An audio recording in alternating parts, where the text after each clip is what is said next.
इस कार्यक्रम के पुण्यार्चक हैं गुणायतन परिवार। प्रभु आराधना में लवलीन आचार्य मानतुंग भगवान ऋषभदेव की आराधना करते करते उनके और अति निकट आ रहे हैं और अब उनके अंदर एक विशिष्ट दार्शनिक विभूति का दर्शन कर रहे हैं। वे कहते हैं, प्रभु आप सच्चे आत्मवाद या अध्यात्मवाद के प्रवर्तक हो। आपने हमें जो ज्ञान प्रदान किया है वैसा ज्ञान किसी के पास नहीं। आपने हमें अध्यात्म का मार्ग दिया। इस युग में अध्यात्मवाद के या आत्मवाद के आद्य प्रवर्तक भगवान ऋषभदेव रहे। उन्हें आत्म विद्या विशारद कहा गया। उन्होंने हमारे लिए अध्यात्म का सच्चा मार्ग बताया जो अनेकांत परक मार्ग था। उसे ही ध्यान में रखते हुए आचार्य आगे के 2 छंदों में कहते हैं कि प्रभु जो आप हो वो बस आप हो। जो आप में है वह केवल आप में है। और मैं अपनी बात क्या कहूँ, मुझे तो आपके सिवा कोई और दिखता ही नहीं, आपके समान और कोई लगता ही नहीं। मेरा इष्ट यदि कोई है तो केवल आप हो। मेरा आराध्य यदि कोई है तो बस आप हो। मेरा उपास यदि कोई है तो बस आप हो। और मेरा पूज्य यदि कोई है तो बस आप हो। ये भक्ति की चरम भावना की अभिव्यक्ति है। एक भक्त के हृदय में उसके इष्ट आराध्य उपास्य के अतिरिक्त और कुछ नहीं दिखता। जैसे कभी मीरा कहती थी, मेरो तो गिरधर गोपाल दूसरो न कोई। मेरा तो गिरधर गोपाल ही है और कोई दूसरा नहीं। इसका मतलब अन्य की अवज्ञा नहीं, अपने इष्ट के प्रति ऐसा श्रद्धान कि बस एक ही बात दिखती है, जित देखूं तित तू। कहते हैं मीरा वृंदावन गई। वहाँ एक संत थे, उनका नाम था जीवा स्वामी। बहुत पहुँचे हुए संत थे। वो स्त्रियों से मिलते नहीं थे, स्त्रियों से मिलते नहीं थे। मीराबाई की इच्छा थी कि मैं उनसे मिलूं। जब उनसे कहा गया कि वो नहीं मिलेंगे तो मीराबाई के एक वाक्य ने उनके हृदय को परिवर्तित कर दिया। उन्होंने कहा कि मैं तो ये सोचकर वृंदावन आई थी कि यहाँ केवल गोपियाँ ही गोपियाँ रहती है। आज मुझे पहली बार मालूम पड़ा कि गोपियों के अलावा भी कोई है। इस वाक्य ने जीवा स्वामी का हृदय परिवर्तित कर दिया और उन्हें लगा कि वाकई में यही व्यापक दृष्टि होनी चाहिए। तो एक भक्त की दृष्टि होती है जहाँ वो अपने इष्ट को सर्वोच्च स्थान देता है और बाकी सबको नज़रअंदाज करता है। लेकिन इसका अर्थ हमारा इष्ट सर्वश्रेष्ठ है तो बाकी सब अश्रेष्ठ है, ये कहना ठीक नहीं। हमारे इष्ट उच्च है तो बाकी सब तुच्छ है, यह कहना भी ठीक नहीं।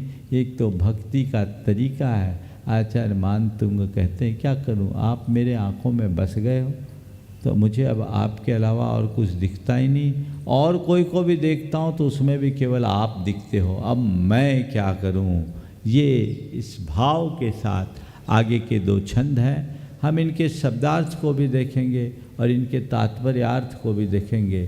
कई बार शब्द का अर्थ पकड़ करके बैठने से बड़े अनर्थ हो जाते हैं, लेकिन तात्पर्य को पकड़ेंगे तो हमारे लिए नए नए अर्थों की अनुभूति होती है।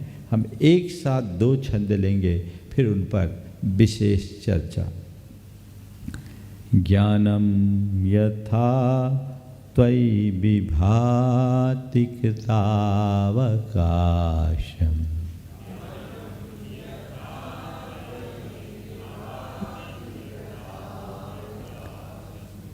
ज्ञानम यथा त्वयि विभाति कृतावकाशम,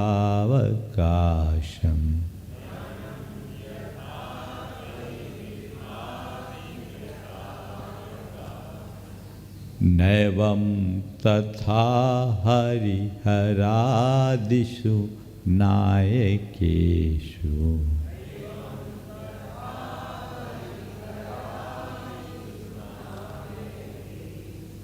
तेजस्फुरन्मनिषु याति यथा महत्त्वम्,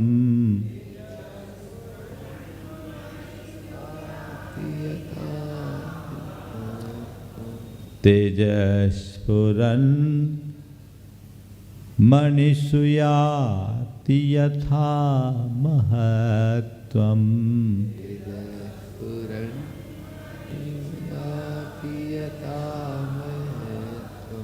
नैवं तु काच सकले किरणाकुलेऽपि,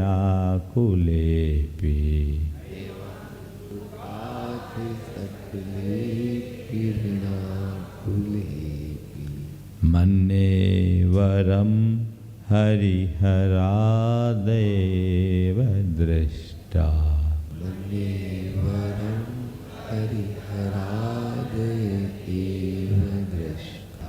दृष्टेषु येषु हृदयं त्वयि तोषमेति,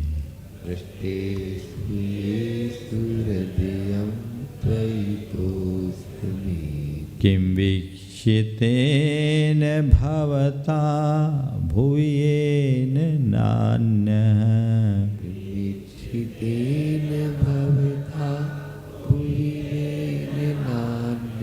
कश्चिन्मनो हरति नाथ भवान्तरेऽपि,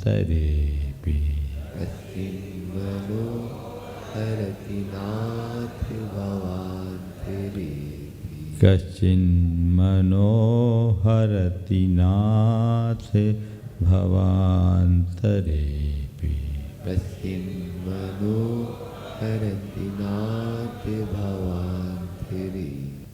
ऐसा ही प्रतीत होता है कि यहाँ बाकी सबको नकार दिया गया है, लेकिन जैसा अभी मैंने आपसे कहा, हम शब्दार्थ को देखने की जगह तात्पर्यार्थ को देखें। इसका तात्पर्य कुछ और है। यहाँ आचार्य मानतुंग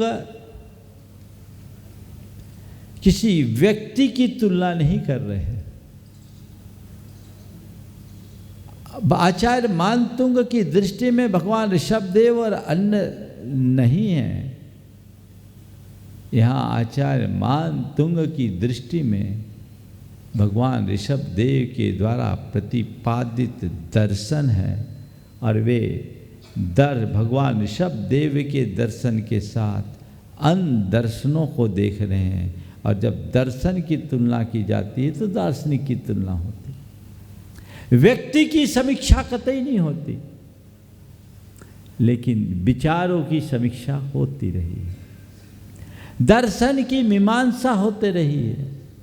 हे भगवान, यहाँ जो कहा ज्ञानम यथा त्वयि विभाति, आप में जैसा ज्ञान है, अर्थात आपके द्वारा जो प्रतिपादित दर्शन है, नैवं तथा हरिहरादे नायकेषु, वो हरिहर आदि के नाम से प्रसिद्ध अन्य दर्शनकारों में नहीं है, नायक दार्शनिकों में नहीं है।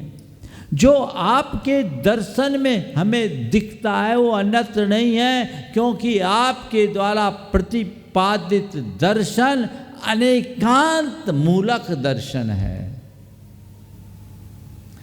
बाकी जितने भी दर्शनकार हैं उन्होंने वस्तु के एकांगी स्वरूप का ही विवेचन किया है। एक आप हो जिनने संपूर्ण वस्तु तत्व का समग्रता से बोध कराया है। जब हम आपके द्वारा प्रतिपादित तत्व को देखते हैं तो उसमें हमें समग्रता के दर्शन होते हैं, और बाकी की तरफ दृष्टि रखते हैं तो वस्तु के किसी एक गुण धर्म की ही बात दिखती है। वहाँ केवल सत्यांश दिखता है और आपके पास पूर्ण सत्य की अनुभूति होती है। आपका दर्शन अनेकांत मूलक है। आपने आत्मवाद का प्रवर्तन किया, अन्य भारतीय दर्शनकारों ने भी आत्मवाद का प्रवर्तन किया, लेकिन आपने जिस तरह आत्म तत्व का समग्रतः विवेचन किया वैसा किसी ने नहीं किया।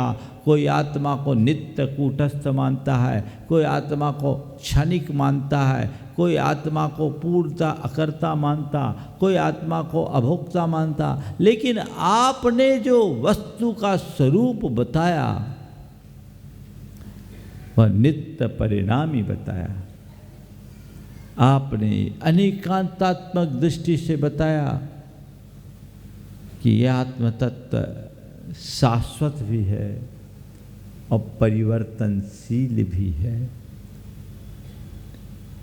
यदि हम वस्तु के पल पल होने वाले पर्यायों को देखते हैं, परिवर्तनों को देखते हैं, तो इसमें बदलाव दृष्टिगोचर होता है, और उसके मूल गुण धर्म को देखते हैं तो वो स्थिरता दिखाई पड़ती है। आपने उत्पाद व्यय द्रव्यात्मक वस्तु के स्वरूप का विवेचन किया, जिसमें उत्पत्ति भी है, विनाश भी है और स्थिरता भी है। यही अनेकांत मूलक दृष्टि मुझे अंदर से प्रभावित करती है, और लगता है कि आपने जो वस्तु का स्वरूप बताया वह ऐसा है जिसमें समग्र तत्व का दर्शन होता है, बाकी सब में कोई एक पक्ष दिखता है। आपके द्वारा प्रतिपादित तत्व अनेकांत मूलक है, जिसमें एक धर्म की जगह सर्वधर्मों का समावेश है। यदि आपके दर्शन का अनुसरण कर लिया जाए तो किसी प्रकार का विषमवाद और झगड़ा होगा ही नहीं, क्योंकि आपने अनेकांतवाद को प्रतिपादित किया और ये बताया कि इसमें सब समस्याओं का समाधान है। आपने ये बताया कि चीजें वैसी नहीं जैसे हम देखते हैं,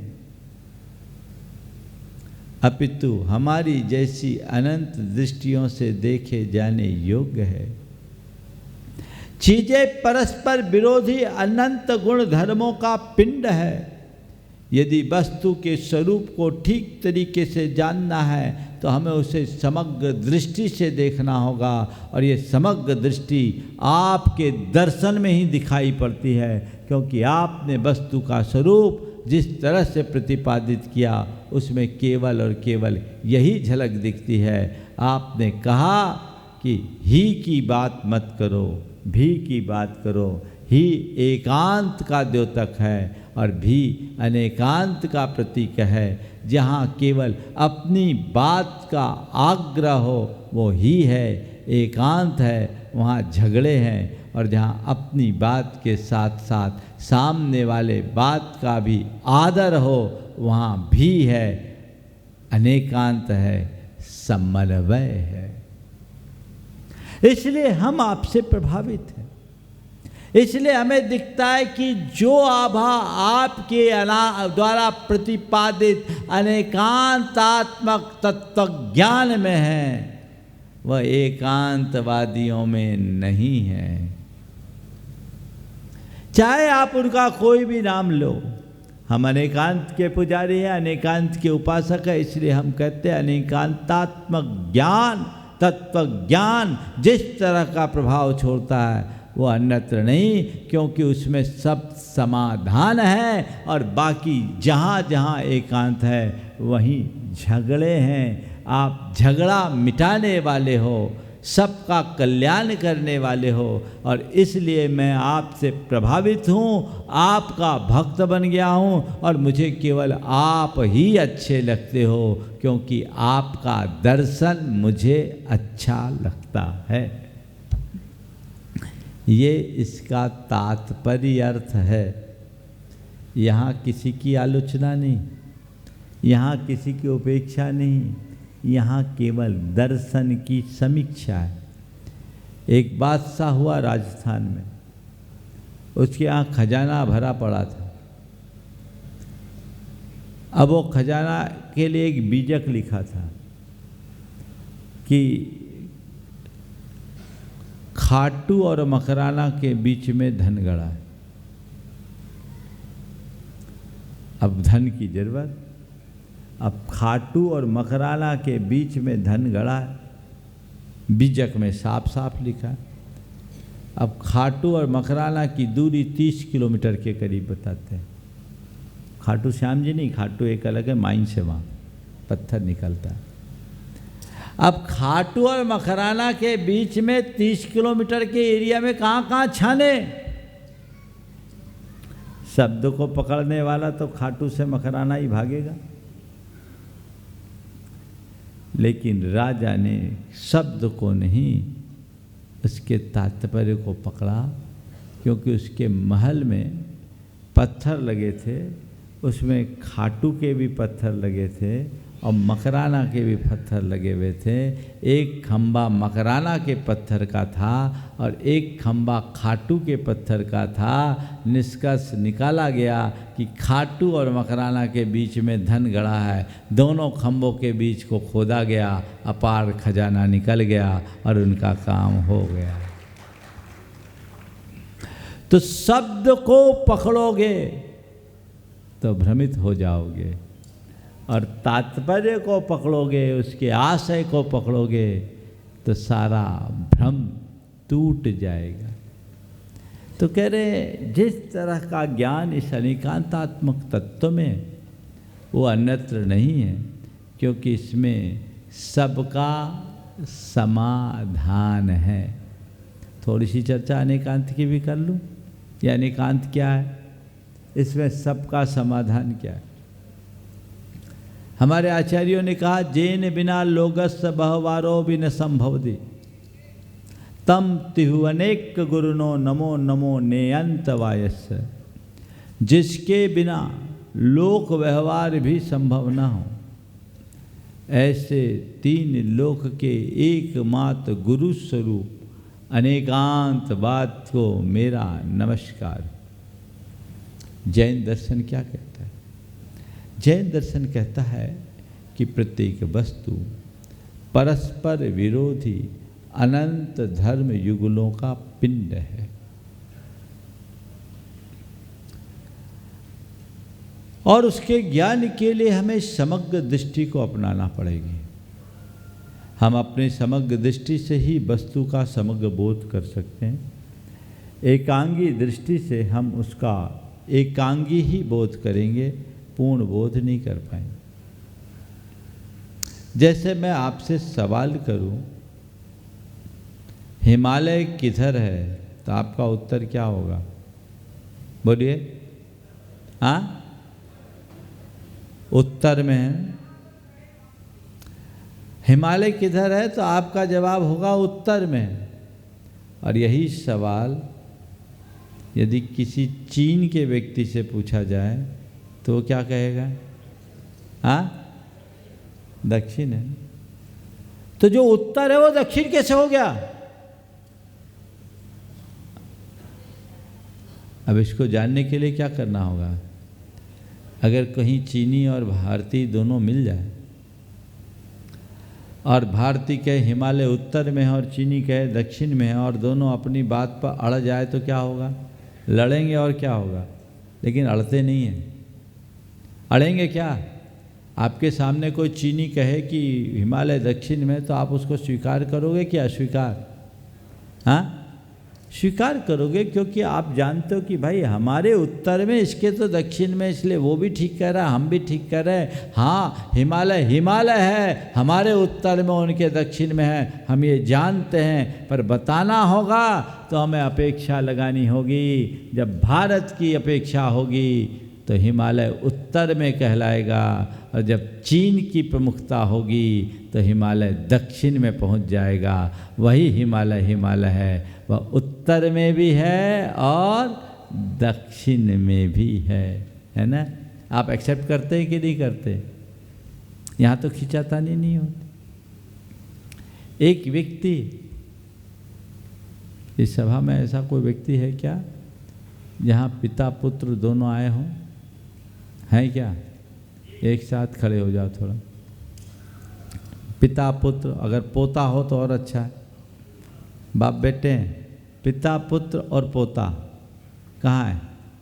पोता है क्या? दो ही पीढ़ी, तीसरी पीढ़ी किसी की है? तो मैं एक चीज़ दिखाता। नहीं है? चलो, पिता पुत्र खड़े हो जाओ। पिता पुत्र हो ना? थोड़ा माइक दो उनको, माइक दो।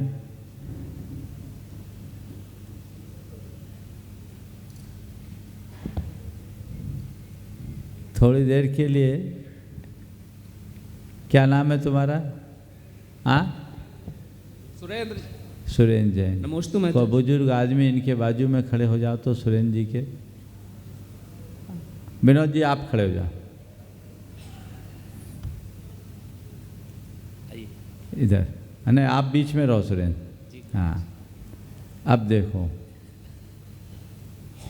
आप तीन खड़े हो, मान लो विनोद जी आपके पिताजी हो, तो इनको आप क्या बोलोगे? पिताजी। और इधर जो खड़ा है इसको क्या बोलोगे? हाँ, बेटा है महाराज। बेटा है। जी महाराज। तुम अपने पिताजी को क्या बोलोगे? पिताजी। और तुम्हारे दादाजी तुम्हारे पिताजी को क्या बोलेंगे? बेटा बोलेंगे। बेटा बोलेंगे। तो अगर दादाजी बेटा बोलते हैं तो कभी पोता इस बात के लिए झगड़ा नहीं करता कि आप मेरे पापा को पापा बोलिए क्योंकि वो मेरे पापा हैं, आपके भी पापा, ऐसा बोलते हैं क्या? नहीं महाराज। नहीं महाराज। हाँ, नहीं महाराज। नहीं।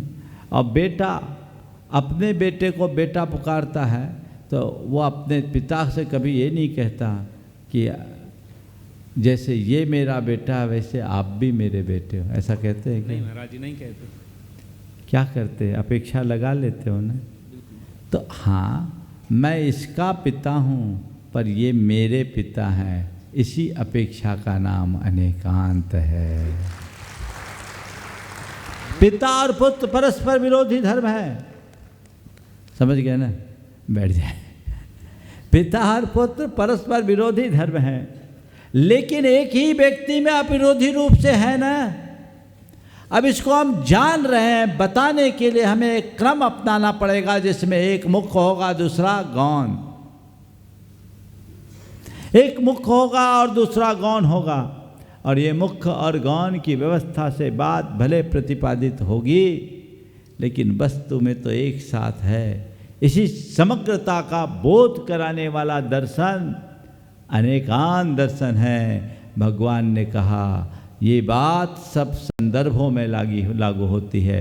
लोक व्यवहार और पारमार्थिक तत्व वस्तु उत्पन्न प्रध्वंसी है, उसके मूल स्वरूप को देखते हैं तो वह स्थायी दिखता है, और उसके क्षण क्षण परिवर्तित होने वाले पर्यायों को देखते हैं तो उसमें अस्थायित्व दिखता है, वह परिवर्तन दिखाई पड़ता है। लेकिन दोनों वस्तु में दोनों गुणधर्म एक साथ विद्यमान है। इसलिए भगवान आपने जो मार्ग बताया उसमें सबका समन्वय हो गया।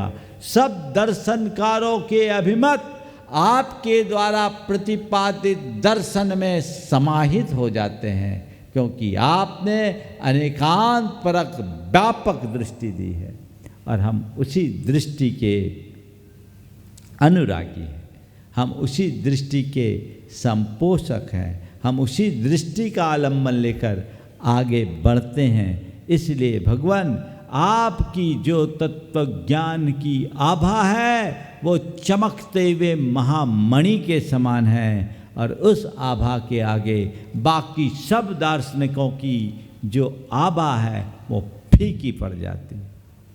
फिर इसी बात को आगे बढ़ता है, भगवान अच्छा हुआ कि हमने आपसे पहले सबके दर्शन कर लिए, क्यों, और बाद में आपके दर्शन किए, क्योंकि अगर आपके दर्शन पहले कर लेता तो उन लोगों के दर्शन से वंचित हो जाता। और अब आपसे हम इतना प्रभावित हो गए कि अब कोई भवांतर में भी मेरा चित्त नहीं खींच सकता। शब्दों के अर्थ से तो ऐसे लगता है, लेकिन यहाँ ये अर्थ नहीं। आचार्य मानतुंग तो अभी हुए, हरिहर आदि तो बहुत पहले हो गए, तो उनने ऋषभदेव से पहले उनको कब देखा। यहाँ दर्शन करने की बात नहीं है, यहाँ उनके दर्शन के अध्ययन करने की बात है। हमने आपके दर्शन को पढ़ने से पहले सब दर्शनों को पढ़ लिया, अच्छा हुआ, ताकि अब हम कंपैरिजन कर सकते हैं। समझ में आ गया। सबको पढ़ने के बाद आपको पढ़ा तो लगा रहे जो बात आपके पास है वो कहीं है ही नहीं। और अब आपके इस अनेकांत मूलक तत्व ज्ञान को समझने के बाद, हृदयंगम करने के बाद मेरे ऊपर उसका इतना व्यापक प्रभाव पड़ गया कि अब भवांतर में भी कोई मुझे अपनी ओर आकृष्ट नहीं कर सकता। अब मैं आपके रंग में रंग गया हूँ। मुझे अनेकांत मूलक जैन दर्शन इतना प्रभावी दिखता है क्योंकि आपके दर्शन में विशुद्धता, अहिंसा और वीतरागता की बात है। आपके दर्शन में अनेकांतात्मक दृष्टि है जो मुझे अंतर तक प्रभावित करती है। आपके पास आने के बाद मुझे दिखता है कि यहाँ कोई आग्रह है ही नहीं, इसलिए मैं आपसे प्रभावित हो गया हूँ। और बंधुओं, ये यथार्थ बात है। जो एक बार ठीक रीति से अनेकांत मूलक जैन दर्शन को समझ लेगा वो दुनिया के किसी दर्शन से प्रभावित नहीं हो सकता।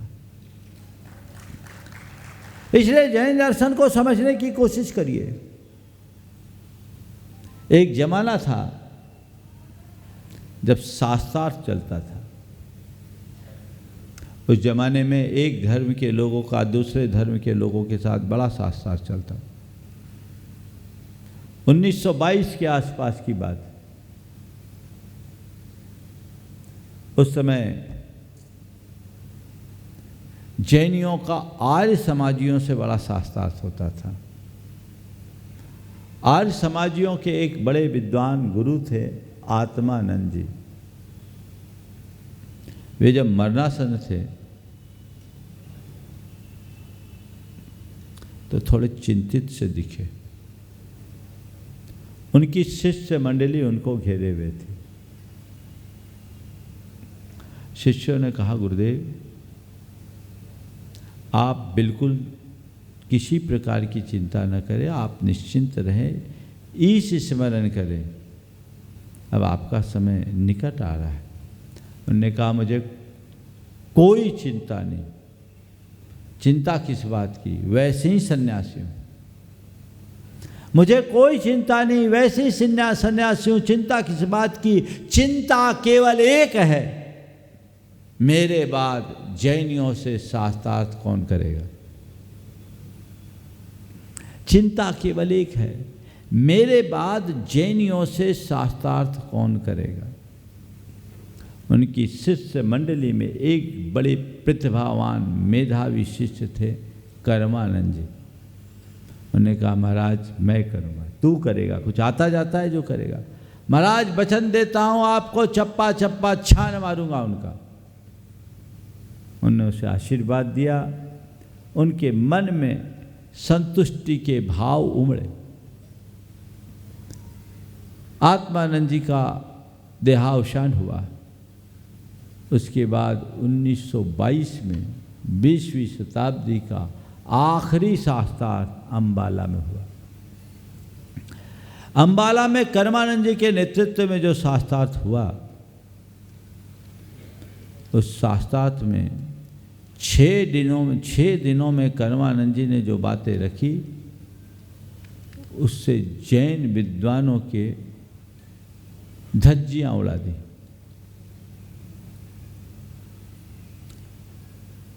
उस तरफ एक तरफ कर्मानंद जी थे, दूसरी तरफ जैन विद्वानों का एक संघ बना था, जैन संघ, जिसका मुख्यालय मथुरा 84 में था। और जैनियों की तरफ से पंडित राजेंद्र कुमार जी फिरोजाबाद, पंडित जगन मोहन लाल सिद्धांत शास्त्री कटनी जैसे विद्वान थे, कुछ अन्य विद्वान भी थे। और ये घटना मुझे पंडित जगन मोहन लाल जी ने ही सुनाई थी। 6 दिन तक उनने कुछ ऐसे प्रसंगों को रखा जिसका ढंग से जैन विद्वानों को ढंग से जवाब देते नहीं बना। हमारे शास्त्रों में बहुत सारे ऐसे प्रसंग हैं। उनने भोग भूमि में 2 कोस के 3 कोस के मनुष्य रहते, ऐसे बातें बता दी। लेकिन 7वें दिन उन्होंने जब शास्त्रार्थ की शुरुआत हुई, तो शास्त्रार्थ की शुरुआत में ही उन्होंने कहा कि आज शास्त्रार्थ सभा का हमेशा हमेशा को अंत होगा। सब लोग एक बारगी शक्ति में आ गए कि पता नहीं आज क्या कहर रहेगा। पर उन्होंने अपनी बात को जारी रखते हुए कहा कि इन 6 दिनों में हमने ये बात अच्छी तरह से जान ली कि जैन दर्शन से अच्छा कोई दर्शन नहीं और जैन धर्म से श्रेष्ठ कोई धर्म नहीं। जैन दर्शन से अच्छा कोई दर्शन नहीं और जैन धर्म से श्रेष्ठ कोई धर्म नहीं। इसलिए आज से मैं आर्य समाज को त्याग कर जैन धर्म को स्वीकार करता हूँ। और वही कर्मानंद जी क्षुल्लक कर्मानंद बने और वेदांत समीक्षा नाम का ग्रंथ भी लिखा। ये जैन दर्शन का प्रभाव है। जैनी होना अलग बात और जैन धर्म को समझने वाला होना अलग बात। तुम जैन तो बन गए पर जैनिज्म से परिचय नहीं पा पाए। परिचय पाओगे तो तुम्हारा जीवन उत्तम होगा, फिर दुनिया की कोई विचारधारा तुम्हें प्रभावित नहीं करेगी। जैन धर्म में किसी प्रकार का पक्षपात नहीं। हम यहाँ नाम की बात नहीं कह रहे हैं। यहाँ हरिहर आदि की जो बात कही है उनको कमतर नहीं आका गया। आप तो कोई भी नाम ले लो, आगे कहेंगे उन्हीं ब्रह्मा विष्णु और महेश के रूप में भगवान ऋषभदेव को देखेंगे। यहाँ कहते हैं हमें उससे कोई दिक्कत नहीं। आप लोग मेरी भावना में बोलते हो। जिसने राग देश काम आदि जीते, सब जग जान लिया, सब जीवों को मोक्ष मार्ग का निष्प्रह हो उपदेश दिया। बुद्ध, वीर, शिव, हरि, हर, ब्रह्मा, या उसको स्वाधीन कहो, भक्ति भाव से प्रेरित हो यह चित्त उसी में लीन रहो। आप किसी को कोई नाम दे दो, यहाँ सवाल व्यक्ति का नहीं है, सवाल उसके द्वारा प्रतिपादित तत्व ज्ञान का है। हम व्यक्ति की बात नहीं करते हैं, व्यक्तित्व की बात करते हैं। आप किसी भी व्यक्ति को कहो जिसने राग देश कामादि को जीत लिया, जिसने अपने दोषों और दुर्बलताओं को दूर कर लिया, जो वीत रागी हो गया, वही हमारा उपास्य है, वही हमारा आराध्य है। चाहे वो बुद्ध हो, चाहे वीर हो, चाहे शिव हो, चाहे हरि हो, चाहे हर हो, चाहे ब्रह्मा हो। नाम से क्या? नाम तो ऊपर से पहचानने का एक माध्यम ही। हम तो बस आपका स्वरूप केवल और केवल एकमात्र वीतरागता में देखते हैं, और वीतरागता के अलावा और अन्यत्र हमें कोई रूप दिखता ही नहीं है। और आपने तो हमें एक ही बात सिखाया, किसी से राग मत करना, किसी से देश मत करना, पक्षपातो न मे वीरे न द्वेषः कपिलादिषु युक्तिमत वचनम यस्य तस्य कार्यम परिग्रह। मेरा भगवान महावीर से कोई पक्षपात नहीं, और भगवान महावीर के अलावा अन्य मतावलंबियों से हमारा कोई द्वेष नहीं।